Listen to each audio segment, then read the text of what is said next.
Good morning, everybody, and welcome to Short Sale Power Hour. Hey, everybody, welcome to ShortSalePowerHour.com. My name's Fred Weaver, joined by my partner Kevin Coffin. We're Group 4610, Arizona's premier short sale team, and we have a confession to make.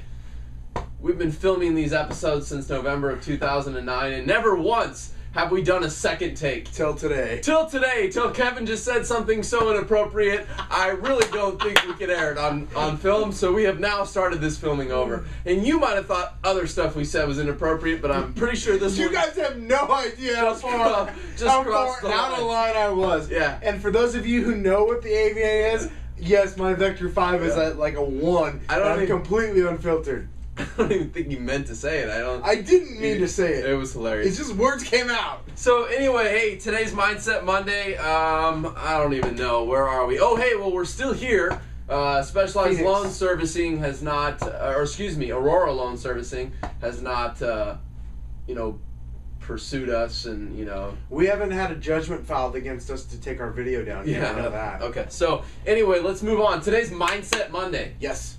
All right. So, Kevin, I'm going to throw a little scenario at you this week. Throw it. And actually, this happened last week to me. I got a call from a friend. Okay. And she's got a short sale listing back east. And she and her realtor have struggled to get the short sale done, okay? She's a seller, not She's a seller, okay. Correct. And she has an agent, but they've struggled to get their short sale done. So, because she's a friend, I was kind of coaching and helping a little bit. Okay. But she called the other day to say, hey, we got a new offer, and I just wanted to know what you would do differently. Hey, really quickly, this is the same friend that had, about 2 weeks ago, before that, asked you for a referral for another agent because their agent couldn't get the job done, and then you provided her with one, but she chose to stick with the agent that was already not getting results.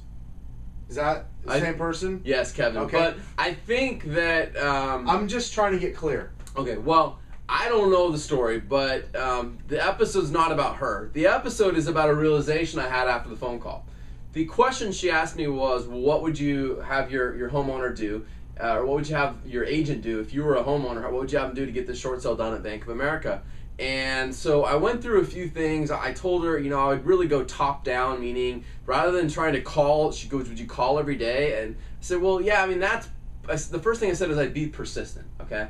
And then I said, she goes, like, call every day? I'm like, well, yeah, but, like, it's not really about calling the 800 number every day because results don't happen at the 800 number every day. I said I would go up to top management and let them direct down for somebody else to do it. So I gave her another suggestion, but what I really realized when I got off the phone call, she was appreciative of my, recommendation to go up and blah, blah, blah. But what I really realized is she was asking me a question about mindset, really, or what I would say is she was asking, what would you do? She was looking for a how-to. Yeah, she wanted a how-to. And I was providing her some, but as I was saying them, I was realizing that somebody could do everything I'm saying and still not get it done. And still not get the short sale done. Plus, you wouldn't necessarily do those steps if you knew everything about that transaction and you knew that file. You would certainly maybe do some or all of them or none of them because there's, as we know, an infinite number of ways to get the deal done, to get the job done, to get the short sale approved, to escalate or to just push through at the lower level, whatever the case is. There's a million ways, and because you think infinitely and think solutions, not, well, if I just call the 800 number every day, it'll get done. There's not a way to do something. And there's a mindset that completes it. And again, honestly, the episode's not about me complaining, calling out anything this friend I have, because I was fine and happy talking to him and giving him suggestions, but it was about a realization I had, and I wanted to share it with you guys today. And the realization is what Kevin just said. I'll say it in my words, is that it's not about what you do. And I know that's tough for some of you out there to handle, and I know it's tough for some of you. In all areas of our life, we're always taught it's all about what you do and blah, blah, blah. But it's really not about the how-to or what you do. It's about what's going on behind the scenes subconsciously. It's about your mindset behind what you do. It's about what you actually believe at your core. Yeah, it's about what you believe. Belief at a core level. And we've brought a friend of ours on this show before, and if you've never watched those episodes, I encourage you to go do a search at the top or down at the bottom. We've got all our topics we've ever covered, and search for Brian Clemmer. and he's a friend of ours and a big motivational speaker, if I can say that, but he also runs a personal development and training company. And one of his books that I think is amazing, and we'll actually have a little link if you want to go purchase that. You can actually purchase it right here through our website. It's called If How-Tos Were Enough, We'd All Be Skinny, Rich, and Happy. And the purpose behind that is to say that it's not about the how-to. It's not about what I do. When she was asking me, well, what would you do? I was telling her what I would do, but I couldn't put it in words, and I didn't realize it until I got off the phone. I looked at you and I go, I shouldn't have said all that because it's not tangible. It's not about the how-to. It's deeper than that. It's about a subconscious belief. It's about my mindset. It's about the vision I have that I already see it done. The reason we call ourselves Group 4610 is a scripture in the Old Testament of the Bible where God says he saw the end from the beginning. The end from the beginning. From ancient times, he knew what was coming. It's thinking with the end in mind. It's seeing beyond that. It's not the how-to. It's my intention, my deepest commitment equals result. It's what I want to happen. My deepest commitment equals the result I get. I get short sales approved because my deepest commitment is to get them approved, not because my deepest commitment is to escalate, not because my deepest commitment is anything else. It's not about the how-to. All those things happen, yes. They're all necessary. They all must take place for it to happen. But it's not about what I do. It's not about that, though. The thought, if you will, or what's going on behind it. It's not about escalating, and it's not about stacking a package a certain way. It's not about calling a bank a certain number of times. No. Yet, most of us are programmed to think, well, I got to stack my file in this order, and I got to use this form and that form, and I got to call this day and that day, and I've got to talk to this person, and I need that person's contact, and it really has nothing to do with that.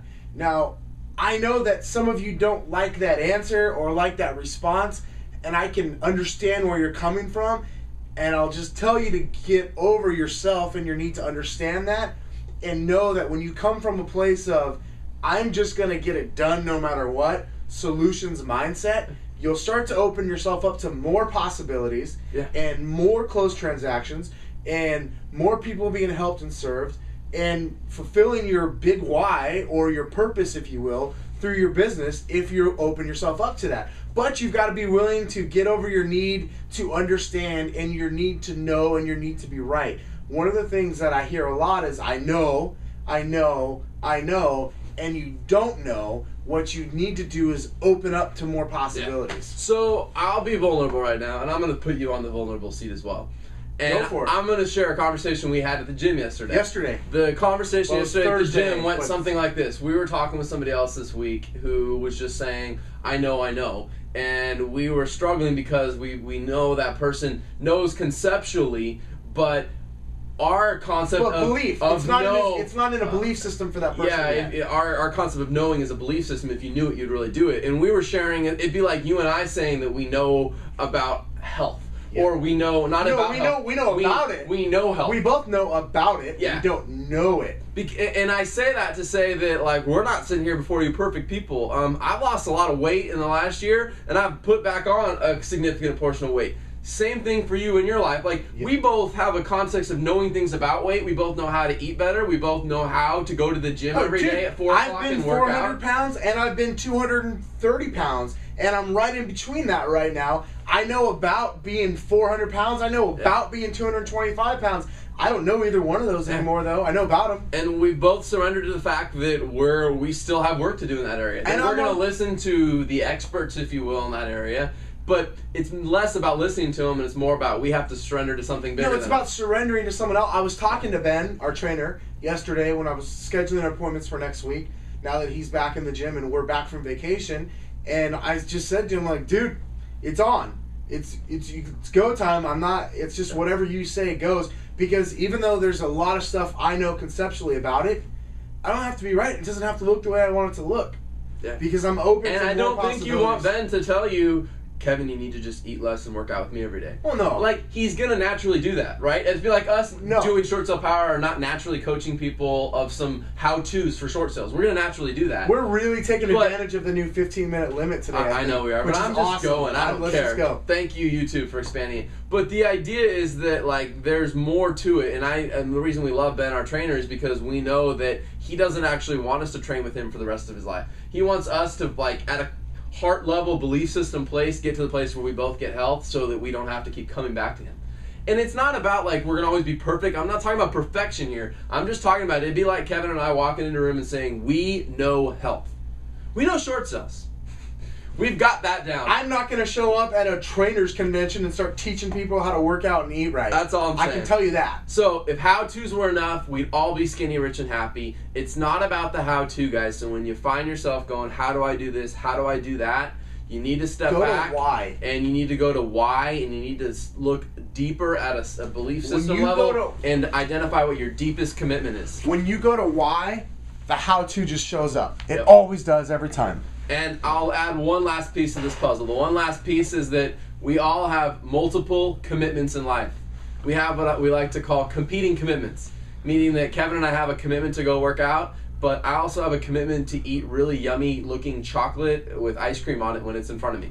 Is it ice cream with chocolate on it or chocolate with ice cream on it? It doesn't really matter. If it's chocolate, anything, I like it. Okay. I have a competing commitment because I like to eat chocolate, but I also like to be a certain weight. And it's getting past those competing commitments to get to a place where we identify our deepest intention and commit to that. So if my deepest intention is to eat chocolate, then I'm doing well. If my deepest intention is to be healthy, then I've got work to do. This wraps up the longest short sale power hour ever known to man. It's Kevin's fault because this is our second take, and this is what happens when you do 2 takes. So on 3, wrap it up with us. I forgot about the first take. Well, it's because it was 11 minutes ago. 1, 2, 3. 12 minutes ago. Short sale power hour. Short sale power hour.